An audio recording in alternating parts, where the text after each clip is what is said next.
Pasukan Rusia berhasil merebut kendali atas pemukiman Bogatyr dalam operasi tempur terbaru yang dilaporkan berlangsung intensif di arah Donetsk Selatan.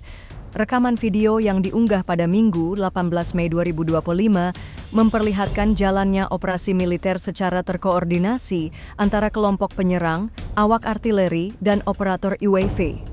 Mereka secara sistematis menghancurkan struktur pertahanan Ukraina, termasuk benteng, titik senjata api, dan posisi strategis lainnya. Dengan bantuan serangan udara dan tembakan presisi terhadap target yang telah ditentukan, pertahanan pasukan Ukraina berhasil dilemahkan secara signifikan.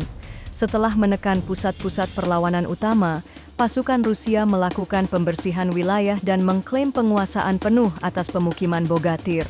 Operasi ini menandai kemajuan signifikan di sektor selatan Donetsk dan menjadi bagian dari rangkaian serangan Rusia yang terus berkembang di sepanjang garis depan.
Download Tribun X sekarang, menghadirkan lokal menjadi Indonesia.